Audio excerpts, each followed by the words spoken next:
Mutlu olduğu zaman canlı sohbet nedense gözükmüyordu hiç. Yalnız olduğum zaman gözüküyor. Peki dostlar, magazin dünyasında yaşanan çok çarpıcı haberleri konuşacağız. Mert Ramazan Demir'e Brezilya'dan öyle bir paylaşım var ki arkadaşlar. Mert Ramazan Demir'le ilgili müthiş bir gelişme var. Konuşacağız bunu. Deniz Baysal taşıyacak bu Deniz dizisindeki partneri, o yakışıklı oyuncu Ulaş Tuna Aztepe ile ilgili çok ilginç şeyler söyledi. Konuşacağız. Afra Saraçoğlu ile ilgili yeni gelişmeyi de konuşacağız arkadaşlar ve Güllü cinayetinde yeni görüntüler ortaya çıktı.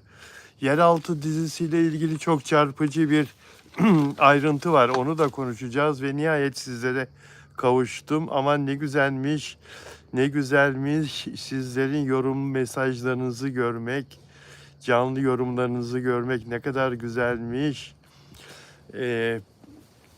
Partnerle yaptığım zaman, konukla yaptığım zaman yayın canlı yorumlarınızı göremiyorum. Hoş geldin Ay Yıldız, teşekkür ederim. Sıla hoş geldin. Ben de çok sevindim. Ben de çok sevindim. Ya Onur bugün İstanbul'a gitmek zorunda kaldı. Biliyorsunuz o Akçay'da yaşıyor. Bugün NTV Radyosu'nda yazdığı kitapla ilgili bir canlı yayına katıldı. İstanbul'da Onur. O yüzden cumartesi günü Onur'la yayın yapacağız. Bu cumartesi. Bu cumartesi Onur Akay'la saat 18'de yayında olacağız. Leoni merhaba, hoş geldin. Aynur, Ay Yıldız bizden kaçıyor değil, Ay Yıldız kaçmıyor sizden. Merhaba, Kril alfabesiyle yazan Bilal abim, merhaba diyen dostum. Merhaba Sıla Deveci, biz arkada hep dedikodusu yapıyorduk. Ya Sıla ya. Sıla da çok tatlı bir arkadaşım. Emi Güler no var Andorra, hola Andorra. Hola Emi Güler. Emi Güler, hoş geldin. Taçi Bey, Tarçın. Tarçın da burada sağa sola koşturuyor. Emi Güler, hola. Peki Gülay Tuzal, merhaba Bilal Bey diyor. Ne kadar güzel sizlerin bu yorumlarınızı bilmem ne kadar güzel. Dün ne oldu? Ben 3-4 gündür sürekli olarak her gün YouTube'a yazıyorum. Çeşitli yerlerden yazıyorum. YouTube'un içinde şikayet yerleri var, soru yerleri var. İşte yardım ikonları var. Hepsine sırayla bu sorunu yazıyorum. Neyse bugün nihayet maille döndü bir bayan, yabancı bir bayan döndü ve yardımcı olacağız size dedi. Ben de ona cevap verdim, teşekkür ettim ve sorunu bir daha anlattım ona. Sonra bir ses çıkmadı. Bu kadar çabuk yardımcı olacaklarını zannetmiyorum. Çünkü konuklu yayın yaptığım zaman belli olacak düzelip düzelmediği. Her neyse arkadaşlar, şimdi gelelim magazin haberlerine. Afra Abi dizisini takipten çıkmış ama Yalı Çapkın'ı takip ediyor hala. Sıla, orada bir tatsızlık olmuştur. O ekiple ilgili bir tatsızlık olmuştur. O haberi gördüm ben. Evet, bir tatsızlık olmuştur. Arkasından kızın dedikodu yapmışlardır ayrıldıktan sonra. Afra'nın kulağına gelmiştir. Afra'yı çekemeyen çok insan olduğu gibi setlerde, dizi sektöründe seven, destekleyen de çok insan var. Meslektaşı var, teknik ekipte var, e, şeyde var, oyuncular içinde var, ulaştırmada var, yapımda var. Afra sevilmeyecek, desteklenmeyecek bir insan değil. Onun kulağına gelmiştir. O da o yüzden çıkmıştır. Bugün mesajları görüyorum Nimet Çalık. Onu konuşuyorduk biz de. Konuğum olmayınca görüyorum demek ki. Manyola Mulisi. Merhaba. Manyola nereden yazıyordun sen? Arnavutluk'tan mı? Arnavutluk'tan mı katılıyordun? Sebuhi. Ya Mert Ramazan Demir'le ilgili bir gelişme var. Onu konuşuruz şimdi ama siz beğen yapmıyorsunuz ki. Beğen sayısı çok az. Katılan sayısı da çok az. Beğen yaparsanız mutlu olurum arkadaşlar. Moderatörlerimden kimse yok mu bugün? Elif Nur Çetin hoş geldin. Ramazan Aslan hoş geldin. Nimet Çalık. Herkesi kıskanırlar. Başarılı olan herkesi kıskanırlar. Süreyya hoş geldin. Süreyya hoş geldin. Süreyya Diker Hanım da burada. Özel abonem Süreyya Diker Hanım. Onur Akay cumartesi günü katılacak arkadaşlar. Bugün İstanbul'a gitmesi gerekti. Orada bir radyoda kitabıyla ilgili, yazdığı kitapla ilgili yayına katılıyor. Brev 32, Siheyda, o ne güzel kalpler onlar. Kiril alfabesiyle yazan arkadaşım. Beğen yaparsanız çok mutlu olurum dostlar ve abone olarak izlerseniz de sevinirim. Sizlerin abone olması, bizim sayımızın artması, bizim büyümemiz, daha güzel yayınlar ortaya çıkmasına katkıda bulunmuş olursunuz. Çünkü arkadaşlar büyüdükçe insana moral geliyor, şevk geliyor, daha istekli çalışıyor. Biliyorsunuz bu sizde de böyle, her işte böyle. Onun için sizlerin katkısı çok önemli. Bizim daha iyi yayınlar yapmamız konusunda ve özel abone olursanız da daha da mutlu olurum. Özel abone olursanız. Bakın özel abonelerim var. Şu anda Süreyya Hanım burada. Servin İşi Sağlam moderatörüm hoş geldin canım. Özel abone olunca ayrıcalıklarınız oluyor. Sizlere daha çok söz hakkı veriliyor. Sizlerin sorularına hemen cevap veriliyor. Sizlerle daha fazla iletişim kurmaya gayret ediyorum. Özel abone olduğunuz zaman. Özel abone olmak için de YouTube'da yönlendirmeleri takip etmeniz gerekiyor arkadaşlar. Benim sayfamda katıl butonuna basıp orada yönlendirmeleri okursunuz. İsterseniz olursunuz, isterseniz olmazsanız. Katıl butonuna basınca sizden bir para gitmiyor. Yani yönlendirmeleri okumanız için diyorum. Sonra sizin keyfinize kalmış. Bu arada süper teşekkür de yollayabiliyorsunuz. Süper chat de yollayabiliyorsunuz. Böyle şeyler de var. Atraksiyonları da var. YouTube'un süper chat, süper teşekkür, süper etiket gibi. Bunları da söylemiş olalım arkadaşlar. Peki şimdi haberlere geçelim mi? Seheyda hoş geldin. Hoş geldin. Necla hoş geldin. Necla benim kayınvalidemin ismi. Öyle bir güzel kayınvalidem var ki, kalbi güzel. Öyle iyi bir kayınvalidem var ki arkadaşlar. Bakıyor ben mesela o öğlen henüz bir şey yememişim değil mi? Bilal'cim diyor çok güzel yemek yaptım diyor. Lütfen diyor ben getireyim senin yemeğini bugün ben. Bizim yan yana evlerimiz. Bodrum'da yan yana evlerde oturuyoruz. Lütfen diyor bana bir sofra kuruyor arkadaşlar, olmaz böyle bir şey. Beni düşünen bir kayınvalidem var.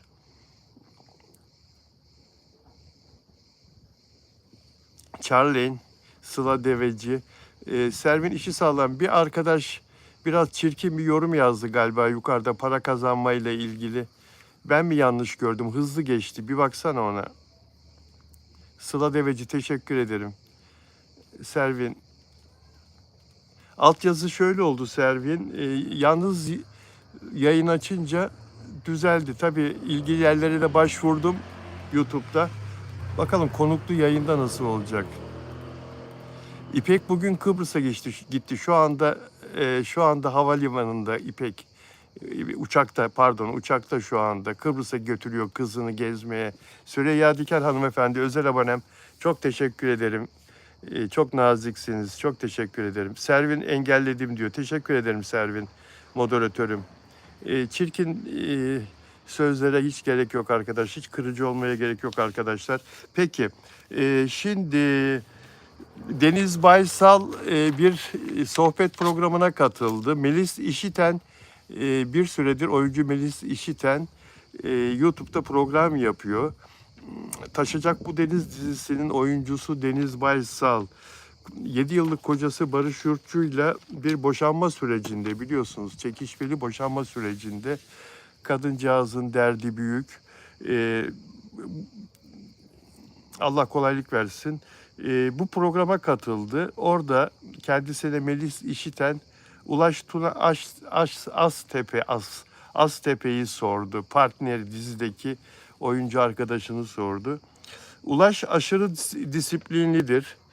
Sahne bitene kadar kendisini hiç bozmaz. Sosyal hayatında gayet keyifli bir insandır. Çok güzel dostuz. Bunların hepsinin bir birleşimi.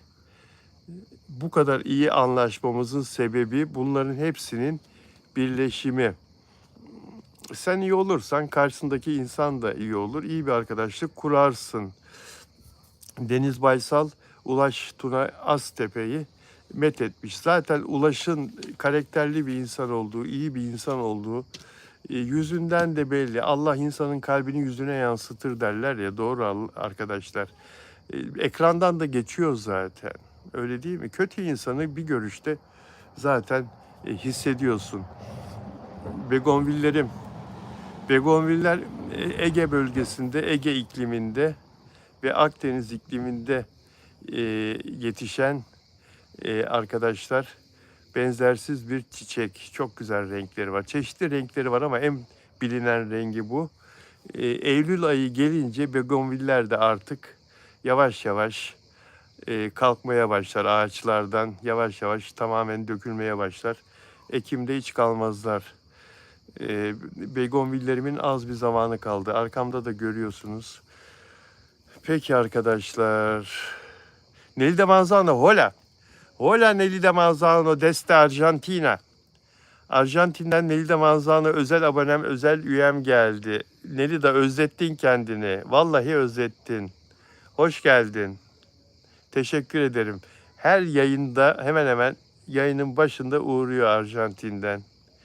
Çok merak ediyorum.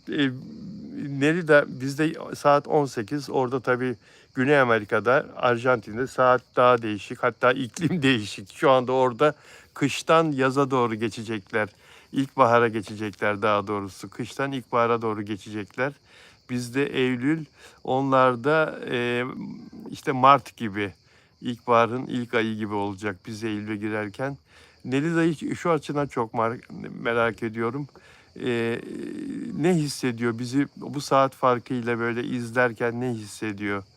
Sağ olsun. Dostluktan arkadaşlar, dostluktan, iyi sevgiden dolayı bu insanlar dünyanın öbür ucundan bize geliyorlar, katılıyorlar, merhaba diyorlar. Brezilya'dan, Arjantin'den, Costa Rica'dan, işte İtalya'dan, Fransa'dan, İspanya'dan, Uzak Doğu'dan, Japonya'dan, Çin'den izleyenim var çok şükür. Tayvan'dan, Vietnam'dan var, Hindistan'dan var çok şükür.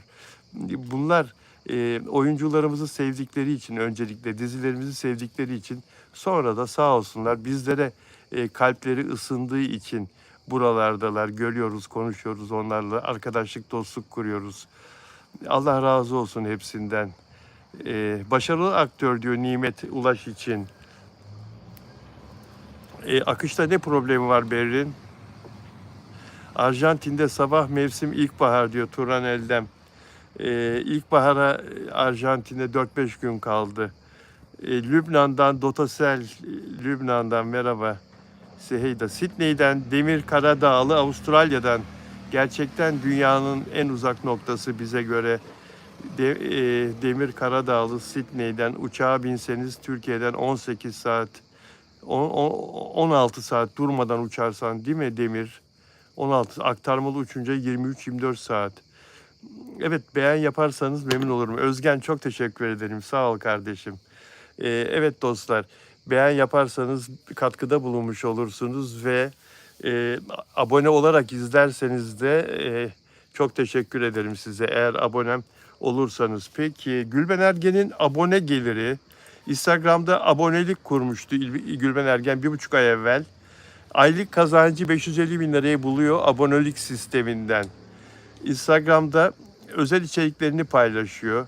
Gülben Ergen özel içerikleri ev hali arkadaşlar. Ev halini paylaşıyor. Yani evin içine nasıl geziyorsa, ne işler yapıyorsa. Aylık 79 lira 99 kuruş. Abone sayısı 6.662'ye ulaştı. Bunu çarpmış, hesap etmiş gazeteci arkadaşım.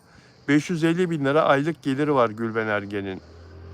Ne kadar güzel. Yıllardır hayran sayısından hiçbir şey kaybetmedi. Bakın Gülben Ergen 34-35 senedir ünlüler dünyasının içinde. Ben onu 32 sene evvel Fırat dizisinde İbrahim Tatlıses'le oynarken, sonra Marziye'de, daha sonra Kadir İnanır'la oynarken o günlerinden biliyorum. O zaman da şöhretti, şimdi de şöhret. Gülben Ergen.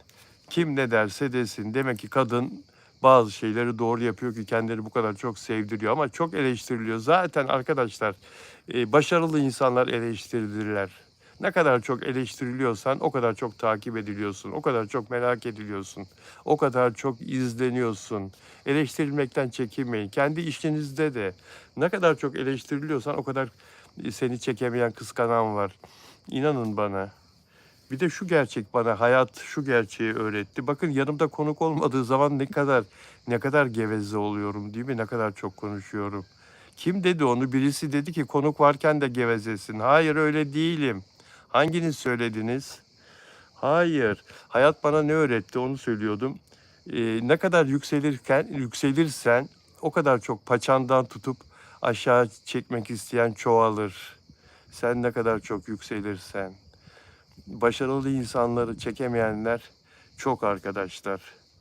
İnanın bana çok. Peki Gülben Ergen'e başarılar. Başarılardan önce doğum günün kutlu olsun Gülben. Dündü değil mi doğum günün? Doğum günün kutlu olsun. 3 tane pırıl pırıl evladım var Gülben Ergen. 3 evladımla ilk defa diyor Gülben Ergen, yıllardır ilk defa doğum günümde çalışmıyorum diyor. Evimdeyim ve çocuklarımla doğum günümü geçiriyorum diyor. Ne kadar güzel. Gülben, herkesin çalışmaya ihtiyacı var elbette. Ama böyle bir özel günde çocuklarınla birlikte olmak, Atlas, Ares ve Güney doğdukları günü biliyorum tabii. 35 yıldır her özel günde çalıştım. Ben kaç dedim? 32 mi, 34 mi? 35 yıldır ünlüler dünyasında. İlk kez doğum günü çalışmak zorunda olmayacağım ve 3 oğlumla keyifli bir gün geçireceğim dedi. Gülben Ergen bu arada aramızda kalsın. Kadınlar sevmezler böyle şeyi. 72 doğumlu, yani 54 yaşında. Gülben bunu söylediğimi duymasın, bilmesin. Kadınlar yaşlarının konuşulmasını sevmez. Hele ünlü kadınlar. İkizleri var Gülben Ergen'in. Bir de ilk dünyaya gelen oğlu var. Ares ve Güney ikizleri. Büyük oğlu Atlas. 19 yaşında Atlas. İkizler de 17 yaşında. Hey gidi günler, hey. Ne çabuk geçiyor ya. Ne çabuk geçiyor. Dolly Parton'a üzüldüm arkadaşlar. Dolly Parton Amerika'da çok ünlü bir şarkıcıydı ve çok başarılıydı. Efsane bir sanatçıydı. 80 yaşında aramızdan ayrıldı. Yıllar önce kocasının elinden almak isteyen bir kadına şarkı yazmıştı. O kadını hedef alıp Jolene diye bir şarkı yazmıştı. Bir de I Will Always Love You, o meşhur şarkının da bestecisi, söz yazarı ve başka bir sürü güzel şarkıları da var. Ben böyle bir şeyi ilk defa duydum. Neyi ilk defa duyduğuma, ilk defa şahit olduğuma söyleyeceğim şimdi. Kokmuyor bunlar. Begonviller kokmuyor arkadaşlar. Kokusuz ama rengi, şekli harika, çok güzel. Neyi ilk defa duydum? Dolly Parton'ın arkasından Amerika Birleşik Devletleri Başkanı Donald Trump açıklama yaptı ve ülkesinde her eyaletinde bir hafta süreyle bayrakları yarıya indirilmesini istedi. Her eyaletinde, bütün Amerika Birleşik Devletleri'nde Dolly Parton vefat ettiği için bayraklar yarıya indirildi arkadaşlar. Bir haftada böyle devam edecek. Bizde böyle bir şey olabilir mi? Keşke olsa, sanata, sanatçıya keşke olsa arkadaşlar. Keşke olsa. Dolly Parton'ın neden öldüğünü önce açıklamadılar. Sonra gizli bir şekilde kanser tedavisi gördüğünü açıkladılar arkadaşlar. Kadıncağız kimsenin bilmesini istememiş kanser tedavisi gördüğünü. E, Bir hafta evvel de hastaneye kaldırılmış ve vefat etti. Dileği de bir de dileği var arkadaşlar. Ölmeden önce yeğenini arıyor. Dolly Parton. Onu tam okumak istiyorum size ne istediğini. Onu tam okumak istiyorum. Bu arada kanser türü açıklanmadı. Kanserin hangi tür kanser olduğu açıklanmadı. Son dileği pamuk yatakta defnedilmek istemiş arkadaşlar. Pamuk yatakta.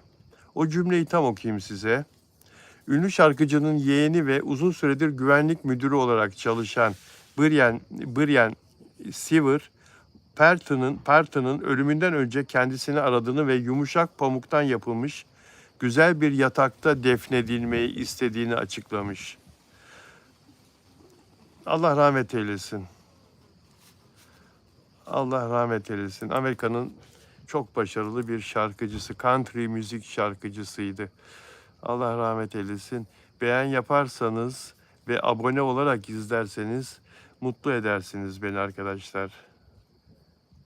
Bravo Demir Karadağlı. İhtiyaç sahiplerine Parton milyonlarca dolar paralar bağışladı. Çok hayırsever bir sanatçıydı. Çok. Kanser hastası. Evet Nimet Çalık. Begonviller güzel çiçeklerdir. Beyazları da var bunun ama ben bu rengini çok seviyorum. Bahçenin her tarafına begonvil ektim. Her yere ektim bahçede. Bakın. Her yerde begonvil çiçeği var. İnsanın içi açılıyor tabii. Begonvil'in ana vatanı Brezilya.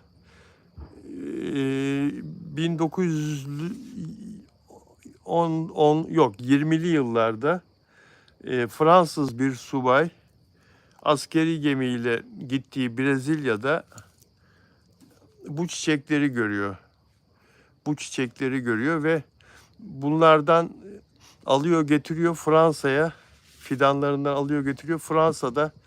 Güney Fransa'da Akdeniz'in kenarında evinin bahçesine dikiyor. Ve bunlar tutuyor aşağı yukarı iklim birbirine benzediği için orada da sıcak iklim malum Brezilya'da da tutuyor. Ve komşuları bu çiçeğin ismini o Fransız subayın adını koyuyorlar. Fransız subayın adı Monsieur Begonville.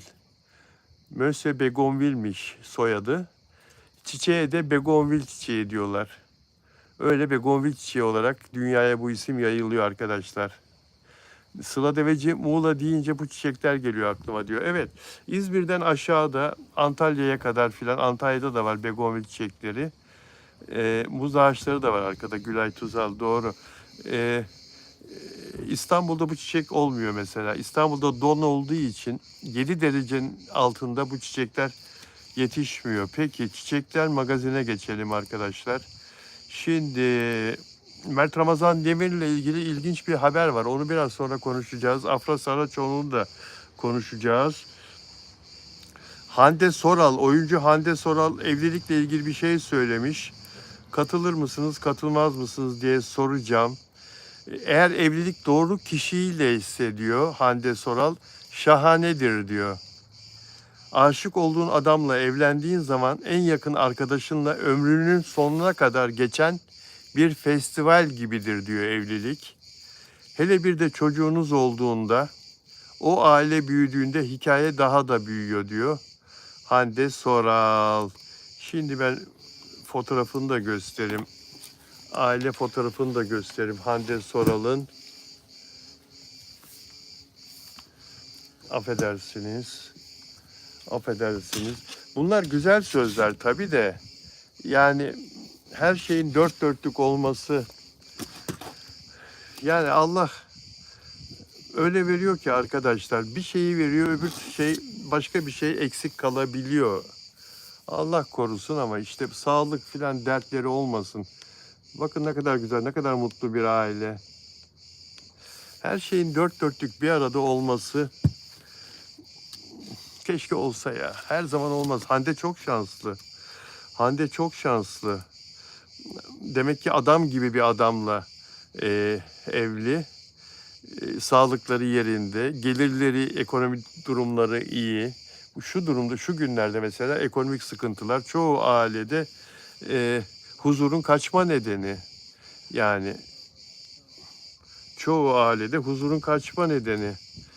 İstediğin kadar kocan iyi olsun, istediğin kadar sen iyi ol ama ekonomik açıdan sıkıntı varsa evde tartışmalar kaçınılmaz oluyor, gerginlikler kaçınılmaz oluyor maalesef. Maalesef. Evet, şimdi son zamanlarda Türkiye'de ekonomik durum çok iyi olmadığı için, insanlara kötü yansıdığı için bu ayrıntıyı verdim arkadaşlar. İnşallah düzelecek ama o konuda inşallah düzelecek.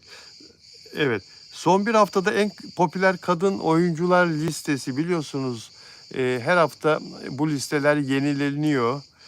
Sosyal medyada en çok isimleri konuşulan erkek oyuncular ve kadın oyuncular en çok retweetsiz paylaşım yapılan, etiketlenip paylaşım yapılan, haklarında paylaşım yapılan en çok onlar giriyor listeye.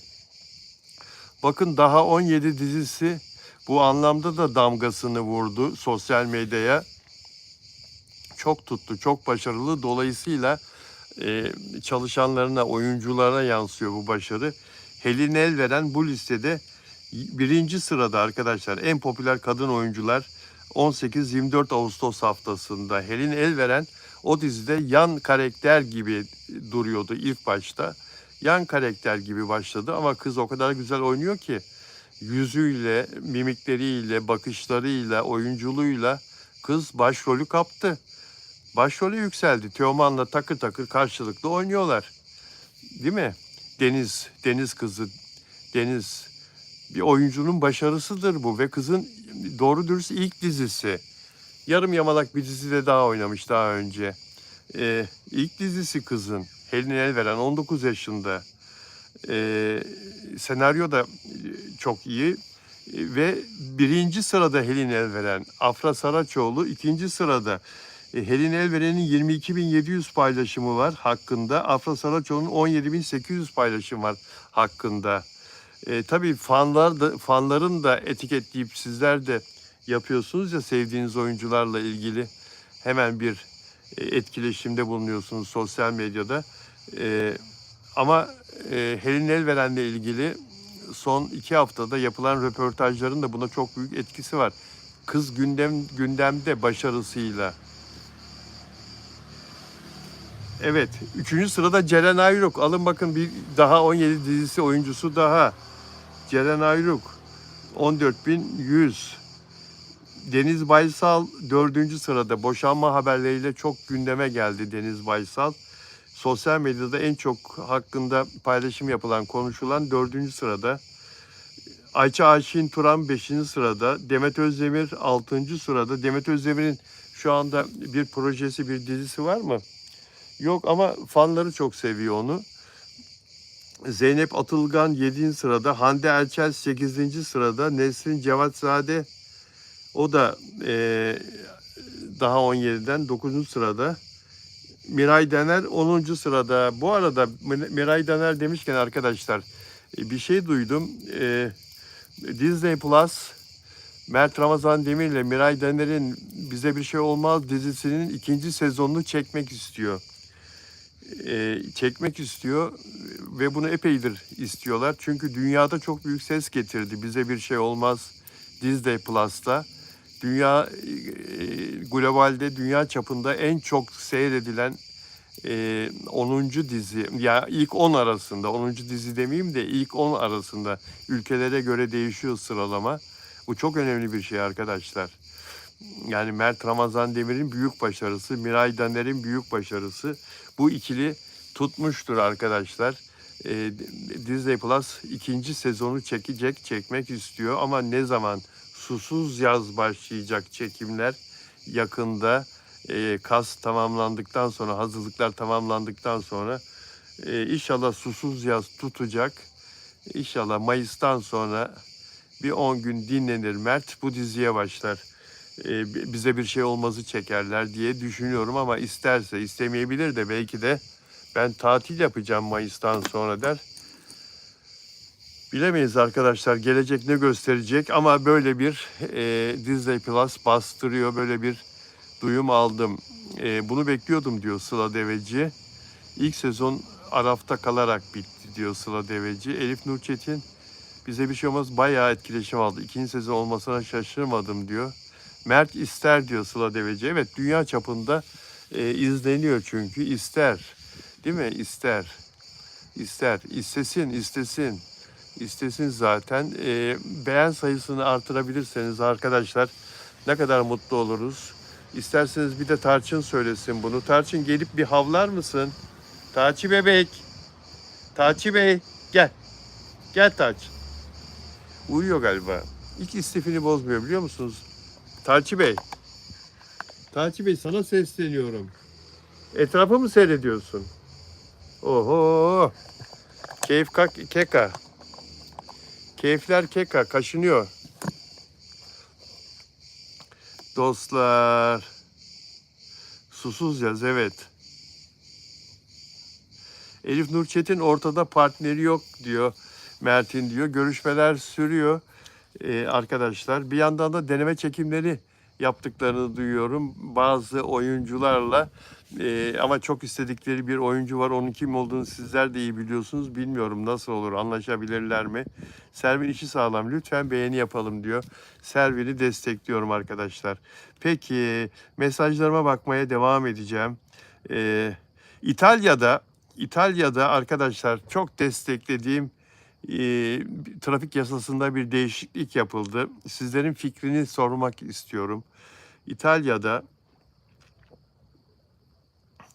evet, şunu kapatayım, bir pencere daha açıldı. İtalya'da arkadaşlar güncellenen karayolları trafik kanununa göre karşıdan karşıya geçerken cep telefonuna bakan yayalara para cezası kesilecek. Evet, para cezası, 75 euro para cezası kesilecek. Bizim arkadaşlar, hemen şunu şöyle yapıyorum. Şunu şöyle yapıyorum. Bir dakikanızı rica edeyim. Evet. Sesim geliyor mu arkadaşlar? Telefon çaldı. O yüzden bir ara bir kesiklik yaşadık.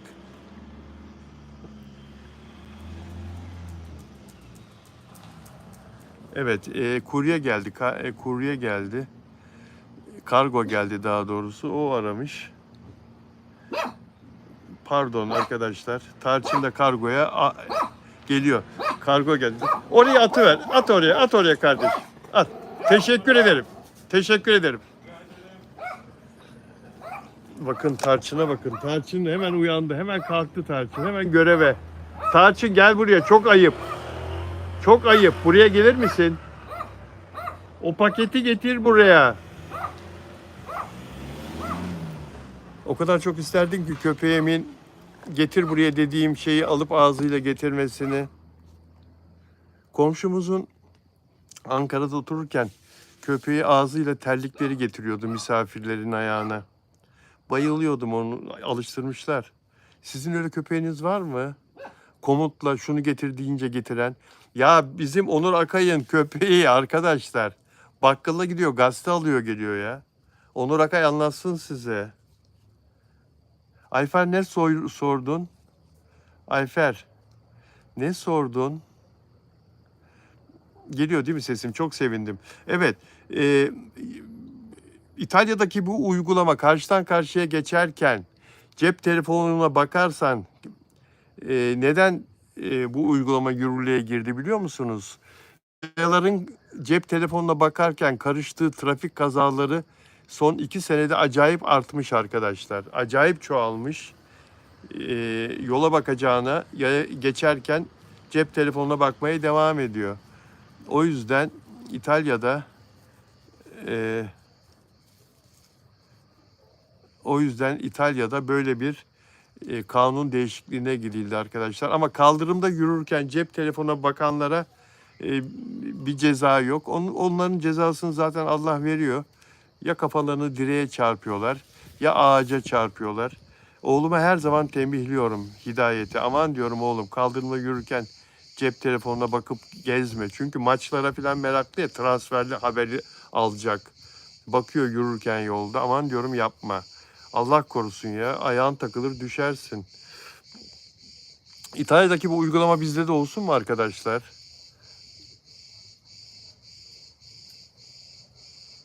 Selvin işi sağlam. Evet, moderatörüm gereğini yapar. Lütfen saygılı olun, lütfen arkadaşlar. Yani yorum yaparken kimseyi incitmeyin arkadaşlar. Soru sorarken kimseyi incitmeyin. Torreira biliyorsunuz Galatasaraylı ünlü futbolcu Torreira, Yeraltı dizisinde oynayan Devrim Özkan'la bir ayrıldı, bir barıştı, aşk yaşadı. Sonunda Devrim Özkan onu terk etti ve Denizcan Aktaş'la sevgili oldu Devrim Özkan. Dizide de Devrim Özkan Bozo karakteriyle evli, biliyorsunuz değil mi? İzliyor musunuz? Uras Kaygılaroğlu'nun Bozo karakteriyle Devrim Özkan Ceylan karakteri evli. Torreira bir yavru köpek almış. Paylaşımı var bugün story'de. Köpeğe Bozo adını koymuş. Bozo. Devrim Özkan'la evli ya dizide. Bozo adını koymuş. Torreira sevdiği, kendisini terk eden kadının partnerinin adını koymuş köpeğe. Paylaşımında story'de de Bozo'yu etiketlemiş köpeğin altına. Ya Torreira ya, futbolunu oyna be oğlum ya. Bu ne kin ya, bu ne kıskançlık ya. Allah Allah. Deniz Can Aktaş da sevgili gerçek hayatta. Seni terk eden Devrim Özkan. Deniz Can Aktaş'la uğraşsana. Haydar Ali karakterini oynuyor. Köpeğine Haydar Ali diyemezsin ha. Der misin? Olmaz o zaman ya. Ya Bozo da denmez ya. Aman be Torreira. Bak yakında Fenerbahçe ile maçımız var ha. Antrenmanına bak, işine bak kardeşim. Allah Allah. Böyle bir şey olamaz ya.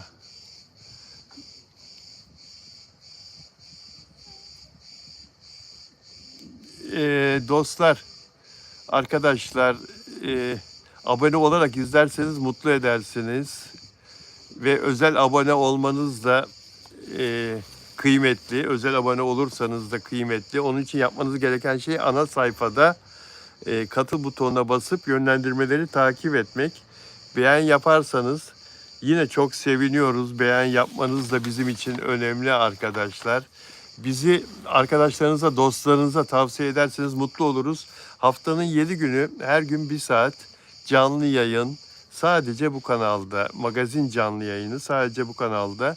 Dünyanın 80 ayrı ülkesinden izleyicilerimizin olması da çok gurur verici bizler için arkadaşlar. Her gün 50'den fazla yabancı dile çeviriyoruz bu konuşmaları. Altyazı 50'den fazla yabancı dile çeviriyoruz. Dünyanın her köşesinden insanlar yayın biter bitmez lütfen çevirin, lütfen çevirin diye istekte bulunuyorlar. Allah onlardan razı olsun. Allah onların eksikliğini göstermesin. Bu ilgi, bu sevgi bizleri daha çok çalışmaya yönlendiriyor. Ve sizler sayesinde de çok teşekkür ederiz. Her gün daha istekli olarak yayınlar yapıyoruz. Peki, Mert'le ilgili Brezilya'dan bir paylaşım var. Onu biraz sonra sizlere anlatacağım arkadaşlar. Ondan önce şuraya bir bakıyorum. Evet, Güllü'nün kızı, annesini öldüren, şarkıcı Güllü'yü öldüren Güllü'nün kızı, Allah onun cezasını versin diyeceğim de zaten verdi.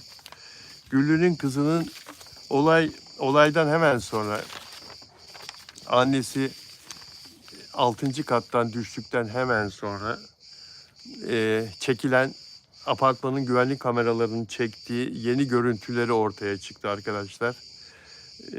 Ve bu dosyada olan görüntüler. Biliyorsunuz iddianameyi savcı, Sayın Cumhuriyet Başsavcısı Yalova hazırlamıştı arkadaşlarıyla birlikte, görevli diğer savcılarla birlikte ve mahkemeye sunmuştu. Mahkemede kabul etti iddianameyi ve yargılama 1 Ekim'de başlıyor. Ağırlaştırılmış müebbet hapis iddiasıyla, müebbet hapis cezasıyla yargılanacak. O gece Yalova'da 6. kattaki evinin penceresinden düşerek yaşamını yitirmişti. Kızının güllüğü, kızının ittiği ortaya çıkmıştı. Yeni görüntülerde Güllü'nün kızı Tuğyan Ülkem Gülter olay sonrası sözüm ona panik yaşıyor. Halbuki kendisi itti annesini. Çığlık çığlığa yanındaki polislere annem neden öyle söylüyor, annem iyi mi diye bağırıyor, çağırıyor. Annem niye öyle söylüyor diyor. Annesinin ne söylediğini, bir şey söyleyip söylemediğini son saniyelerde, son nefesinde aslında öğrenmeye çalışıyor arkadaşlar. Beni kızım itti dedi mi demedi mi? Kadıncağız ölmeden evvel, çünkü aşağı düştüğünde daha ölmemiş, son nefesini vermemiş.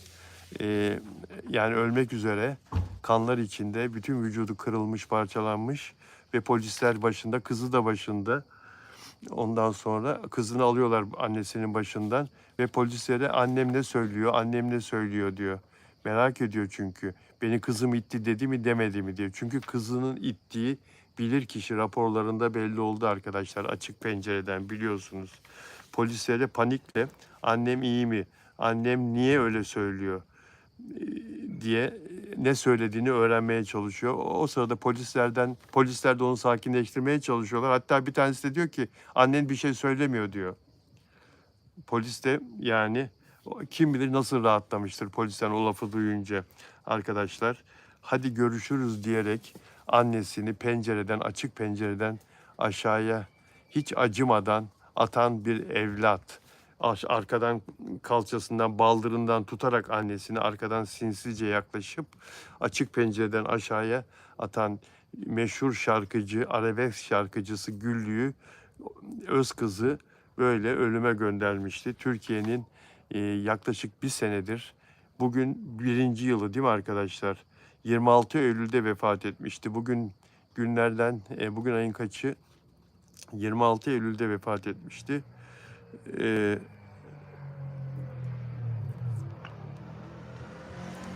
1. yıl dönümünde bu video bugün yayınlandı. Çığlık çığlığa annem neden öyle söylüyor diyor, panik halinde. Evet. Allah hayırlı evlat versin herkese. Allah evladın da hayırlısını versin. Süreyya Diker hanımefendi, özel üyem, burada. Biraz evvel geldi kendisi, yayına katıldı. Sağ olsun. Süreyya Diker hanımefendi. Nelly Manzano Arjantin'den özel üyem, özel abonem. O da geldi. O da buradaydı demin. Selam verdi bizlere. Delfina Dimasio, kendisi Şili'den özel abonem. Güzel ülke Şili'den. Arjantin'in güneyinde Şili. Delfina Dimasio da canlı yayınlarımıza katılmıyor ama hep bizi daha sonra videomuzu yüklendikten sonra izliyor. Monica Vasconcelosap, Monica Brezilya'dan özel abonem. O da iyi bir arkadaş. O da bizim Türk dizilerini izleyen, başarılı oyuncularımızı destekleyen bir arkadaş. Ona da buradan çok selamlar. Özel abonem. Lale Arzu Hanım, özel abonem. Bugün görmedim Lale Arzu'yu. İlk defa görmedim. Sıla Deveci, evet Bilal Bey seviyeli yayın yapıyorsunuz. Siz de sağ olun diyor Süreyya Diker. Teşekkür ederim Süreyya Hanım. Arda Turan sizle mi tartışmıştı uçakta? Yok ben değil, o Bilal başka. O Beşiktaş spor yazarı Bilal. O Bilal başka. Flavia Rocha Brezilya'dan 3746 Flavia Rocha. O da çok değerli bir kardeşimiz. Çok iyi kalpli. Hep söyledim ve söyledim ve söylerim. 1,5 ay önce Brezilya ile voleybol maçımız var. Kızlarımızın, bizim filenin sultanlarının final maçıydı. Sene yenen şampiyon olacaktı. Ülkeler şampiyonu. Ve biz yendik Brezilya'yı. Böyle ondan sonra yayındayım ben. Öğleden sonra oynanıyor bizim saatte. Yendik. Yayın açtım. Flavio Rocha da geldi. Ve ne yaptı biliyor musunuz arkadaşlar? Bugün sizle maç yaptık ve bizi yendiniz. Tebrik ederim Türkiye'yi dedi Flavio Rocha. Görüyor musunuz? Görüyor musunuz insanlığı, güzelliği, güzel yürekli olmayı, iyi insan olmayı? Dünyanın öbür ucundan, Brezilya'dan burada tanıştığımız bir arkadaşımız. Ne kadar iyi insanlar var dünyanın her yerinde arkadaşlar. Derya Şahin Eğitim çok çalışkan, başarılı bir bilim insanı kendisi. Yakında Londra'da uluslararası bir seminerde, bir toplantıda yaklaşık 25-30 ülkenin katılacağı bakanlar seviyesinde, hatta devlet başkanları seviyesinde katılımlar olacağı uluslararası barış toplantısında, Birleşmiş Milletler'in de desteklediği bir toplantıda moderatör, yönetici, konuşmacı olacak, sunucu olacak, moderatör olacak, yönetici moderatör. Bütün o toplantıyı o yönetecek arkadaşlar. Derya Şahin Eğitim de özel abonem. Ona da sevgiler yolluyorum.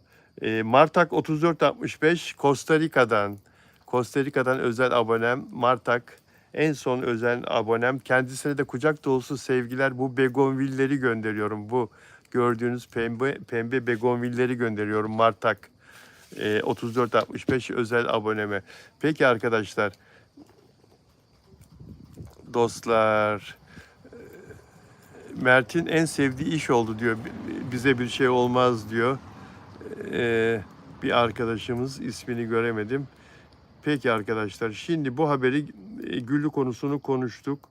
Evet, yeni gelişme olarak bir şey var mı diye baktım. Henüz magazinde yeni bir gelişme yok ama Afra Saraçoğlu'nun Time'a yeni bir fotoğrafı düştü.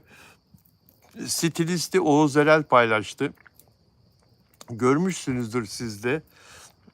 Afra Saraçoğlu da paylaştı kendi Instagram storiesinde. Oğuz Erel Paris'te yaşıyor, stilisti. Paris'e onun doğum gününe de gitti, katıldı Afra Saraçoğlu, biliyorsunuz 10 gün kadar önce. Sadece Afra Saraçoğlu'na değil, başka ünlü isimlere de danışmanlık, stil danışmanlığı yapıyor Oğuz Erel. Ama Afra ile ayrıca çok iyi arası, kankası Afra Saraçoğlu'nun, birbirlerini karşılıklı çok seviyorlar arkadaşlar.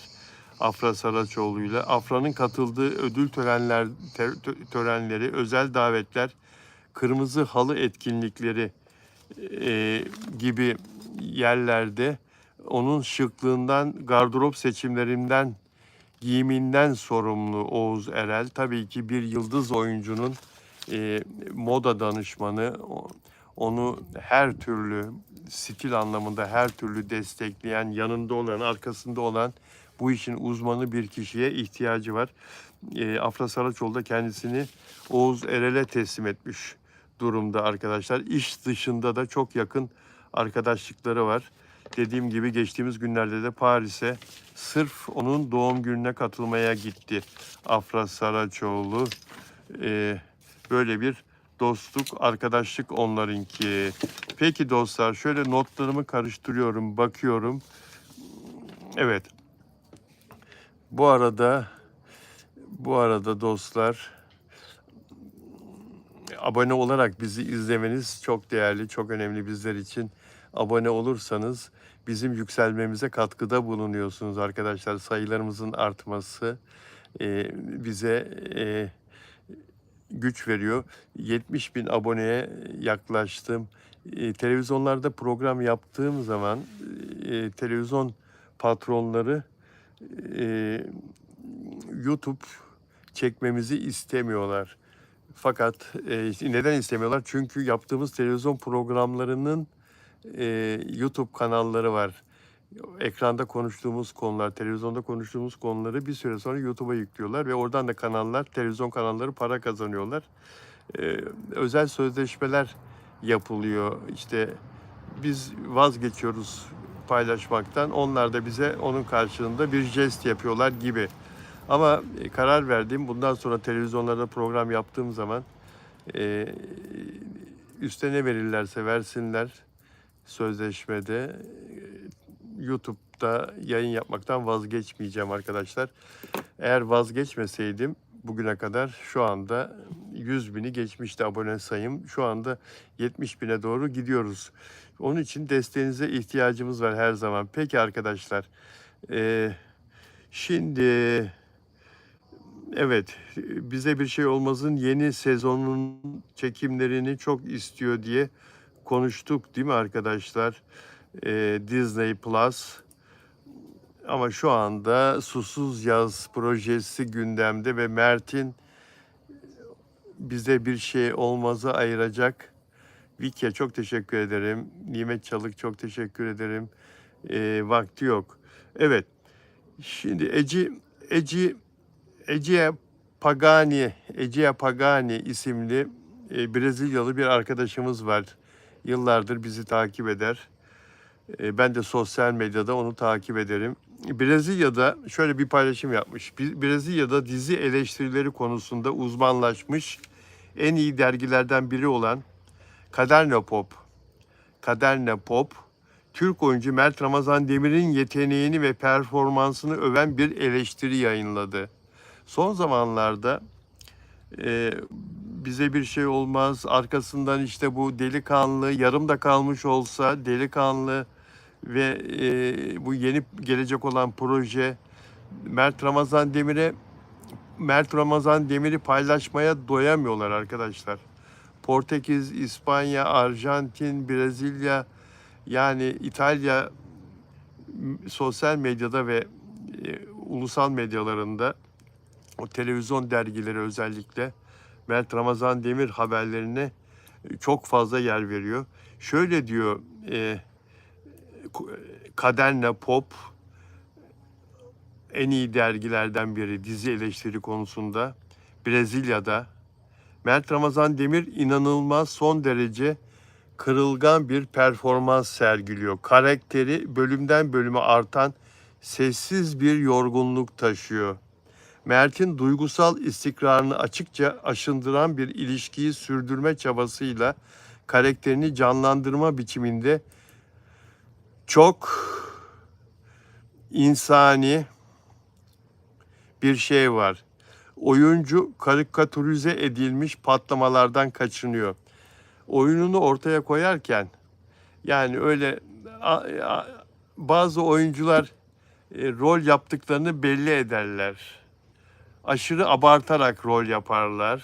Anlatabiliyor. Karikatürize edilmiş demekten kastı o. Bazı oyuncuların rol yaptığı çok belli olur. İşte ağlama sahneleri, öfke sahneleri, ondan sonra kadına şiddet sahneleri, yani ağlama sahneleri çoğaltabilirsiniz. Oyuncu karikatürize edilmiş patlamalardan kaçınıyor ve acıyı küçük detaylarla inşa ediyor. En zor şeydir arkadaşlar oyunculukta. Karakterin çektiği acıyı küçük detaylarla inşa ediyor. Katıla katıla ağlayabilirsiniz. Anlatabiliyor muyum? Öfke patlamasıyla tepkinizi, acınızı ortaya koyabilirsiniz. Hayır. Brezilyalı eleştirmen yazar, Mert Ramazan Demir karikatürize edilmiş patlamalardan kaçınıyor ve acıyı küçük detaylarla inşa ediyor. Kayıp bir bakış. Bir konuşma sırasında tereddüt veya vücudunun tamamen bitkin görünmesi. Uzun dramatik monologlardan çok daha fazlasını iletiyor. Nasıl biliyor işi bunu yazan? Sanki Mert'i saatlerce izlemiş. Ya saatlerce izlemesine gerek yok. Konuyu bilen, işten anlayan bir kere baktığı zaman anlayabilir aslında. Kayıp bir bakış, bir konuşma sırasında tereddüt veya vücudunun tamamen bitkin görünmesi. Bunu yapabilmek de yetenek. Vücut diliyle oynayabilmek büyük yetenek. Uzun dramatik monologlardan çok daha fazlasını iletiyor. Ben çok üzgünüm, çok acı çekiyorum, ölmemeliydi falan diye uzun uzun konuşmaktan daha değerli. Sen mimiklerinle, bakışlarınla, vücudunun duruşuyla, çöken omuzlarınla çektiğin acıyı anlatabiliyorsan, seyirciye geçirebiliyorsan asıl kıymetli olan budur. Anlatabiliyor muyum? Kendi film endüstrisine sahip ve aynı zamanda Latin Amerika'da en büyük yayın hizmeti tüketicisi ve genel olarak Amerika kıtasında en büyük Türk dizisi tüketicisi olan Brezilya gibi bir ülkede sayfa değiştireceğim. Bu kadar talepkar eleştirmenlerin dikkatini çektiği için inanılmaz ve yetenekli Mert'i tebrik ediyoruz.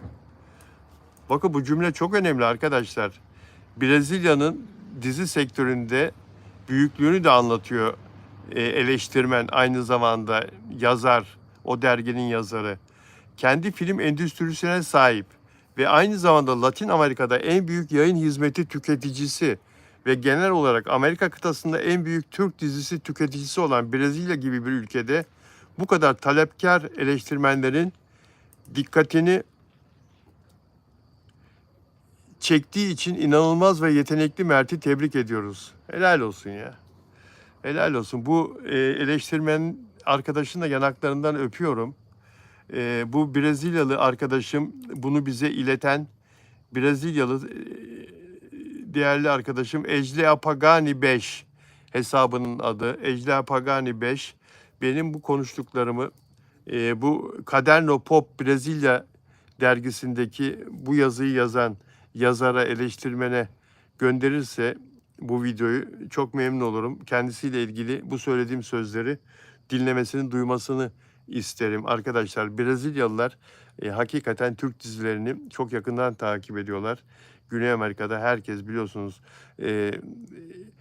bizi çok merakla izliyor, oyuncularımızı. Mesela Can Yaman'la da ilgilendiler, çok ilgilendiler. Bundan 3-4 sene evvel Brezilyalılar çok ilgilendiler, çok merak ettiler. Can Yaman Brezilya'ya gitti. Orada Can Yaman bir iki etkinlik falan yaptı. Brezilyalılar Can Yaman'ı tutmadılar arkadaşlar. Önce bir tutar gibi oldular ama samimi bulmadıkları bilgisi geldi bana Can Yaman'ı. Samimi bulmadılar. Yani içtenleştiremediler, anlıyor musunuz? İçtenleştiremediler. O Can Yaman'ın büyük bir patlama yarattığı dönemde olmadı. Ama Mert Ramazan Demir için bakın neler söylüyorlar. Adam oyuncu çünkü. Aynı şeyi, benzer şeyleri şimdi bana fanlar, bazı fanlar kızıyorlar. Mert Ramazan Demir'i konuşurken araya Afra Saraçoğlu'nu sıkıştırma. Mert Ramazan Demir'le ilgili konuşuyorsan, samimiysen Mert'i anlatsa. Arkadaşlar ben her zaman söylüyorum. Mert'le Afra birbirine oyunculuk seviyesi, kalitesi bakımından çok benziyorlar. Aynı Brezilya'da bundan 8-10 ay önce 10 ay önce sizlere anlatmıştım. Bir üniversitede Afra Saraçoğlu'nun oyunculuğuyla ilgili derse giren profesörün örnek olarak Afra'nın videosunu, dizisini, o kömürlükteki sahnesini izlettiğini, dizinin adını siz söyleyin bana, Afra'nın o dizisinin adı, o kömürlükteki o sahnesini izlettiğini derste öğrencilerine ve bütün üniversitedeki girdiği diğer derslerde, sınıflarda da anlattığını, Afra Saraçoğlu'nun o dizideki oyunculuğu, yüzüyle, mimikleriyle, duruşuyla, vücut diliyle, Afra Saraçoğlu da bu konuda Türkiye'nin en başarılı kadın oyuncusu. 2 tane var bence. Serenay, gençlerden Serenay ve Afra. Bu söylediğim konuda.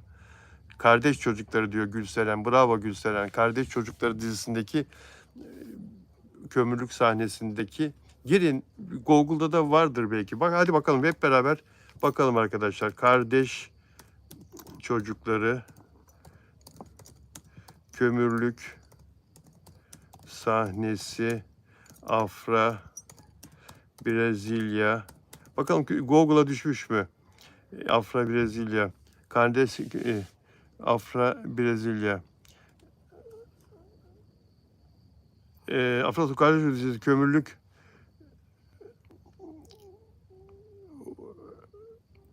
Evet, Brezilya'da Güzel Sanatlar Fakültesi'nde oyunculuk ve mimik tekniği örneği olarak derslerde okutulmaya başlandı. Afra Saraçoğlu'nun 2019 yılında rol aldığı Kardeş Çocukları dizisindeki kömürlük sahnesi.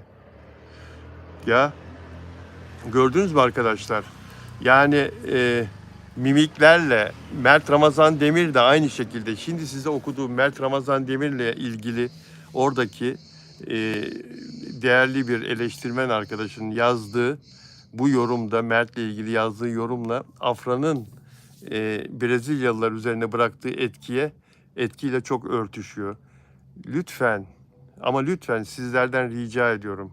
Aranızda çok fanatikler var biliyorum. Afra fanatikleri ve Mert fanatikleri, ayrı ayrı gruplaşmalar var biliyorum. Ama bu iki oyuncuyu birden destekleyin bu anlamda. Anlatabiliyor muyum? Eğer dizilerden keyif alıyorsanız, eğer oyuncuların hakkını, her türlü hakkını almasını istiyorsanız, eğer oyunculuk da sizin için önemliyse, profesyonellik sizin için önemliyse, bu çocuklara düşman olmayın. Birini desteklediğiniz için öbürüne düşman olmayın. Anlatabiliyor muyum? Özel hayatlarını sebep gösterip de bu çocukların aleyhinde konuşmayın. İkisi de çok başarılı oyuncu olarak. Onlara destek olun çocuklar. Afra'ya da Mert'e de. Beni izlediğiniz için çok teşekkür ederim arkadaşlar. Ben her gün Allah izin verirse, sağlık problemim olmazsa saat 18'de her gün buradayım. Cumartesi, pazar dahil. Sizleri de bekliyorum yayınıma. Bana güç veriyorsunuz izleyerek.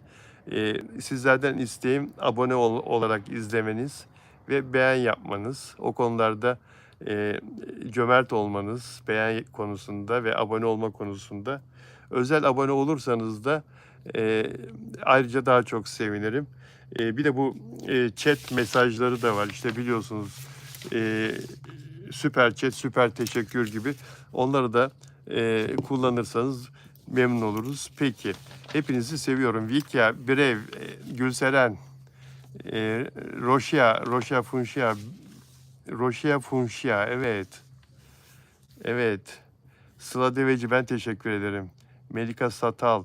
Yarın ne günlerden? Perşembe. Yarın Arzu ünlü televizyoncu Arzu Altıntaş'la yayında olacağız arkadaşlar. İnşallah bu mesajlarınızı yarın da görürüm konuk aldığım zaman. Afra'ya en içten selamlarımı iletiyorum diyor Melika Satal. Elif Nur Çetin, yarın görüşmek üzere.